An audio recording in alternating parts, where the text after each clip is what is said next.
Hi friends, இன்றைக்கி சுவையான ரவை அடை எப்படி செய்கிறதுன்னு பார்ப்போம். அதுக்கு ஒரு முட்டை, அரை கப் ரவை சேர்த்துக்குங்க. அதோட நறுக்கின பச்சை மிளகா, பொடியாக நறுக்கிங்க வெங்காயம் இதெல்லாம் சேர்த்துட்டு துருவின தேங்காய் ஒரு கப்பு, தேவையான அளவு உப்பு, பெருஞ்சீரகத்தூள் ஒரு அரை டீஸ்பூன் போட்டு நல்லா மிக்ஸ் பண்ணிக்க வேண்டியதுதான். 50 to 75 ml வாட்டரை சேர்த்துட்டு நல்லா பிசைஞ்சிக்கணும். ரொம்ப தண்ணி ஊற்றி குழ குழன்னு ஆக்கிடக்கூடாது. ஓரளவு மீடியமாக தண்ணி ஊற்றி நல்லா பிசைஞ்சு பால் மாதிரி எடுத்துக்கணும். உங்களுக்கு அதிக குவான்டிட்டி வேணும்னா அதிகமாக ரவை, முட்டை எல்லாமே இன்க்ரீடியன்ட் அப்படியே டபுளாக சேர்த்துங்க.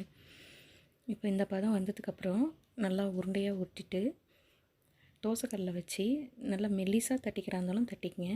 அப்படி இல்லைனா கொஞ்சம் மொத்தமாக தட்டிக்கிறா இருந்தாலும் தட்டி நம்ம 2 பக்கமும் கிறிஸ்பியாக எண்ணெய் இல்லைன்னா நெய் போட்டு நல்லா சுட்டு எடுத்துக்க வேண்டியதுதான்.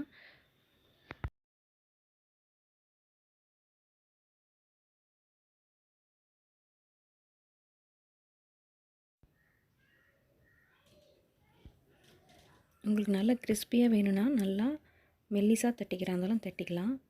இல்லைனா கொஞ்சம் மொத்தமாகவே தட்டிட்டு 2 பக்கமும் நல்லா சுட்டு எடுத்துக்கலாம்.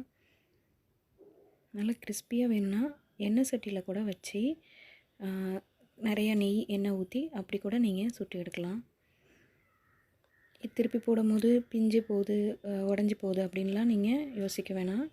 ஆனால் நம்ம மோஸ்ட்லி இதை சுட்டுட்டு 4 பீஸ் போட்டு தான் சாப்பிடுவாங்க. நீங்கள் திருப்பி போடும்போது பிஞ்சாலும் பரவாயில்ல, இல்லை பியாமல் தான் வேணும்னா ஏதாவது ஒரு தட்டு வச்சு அப்படியே தோசைக்கல்லோட பெரட்டி திருப்பி போட்டுங்க.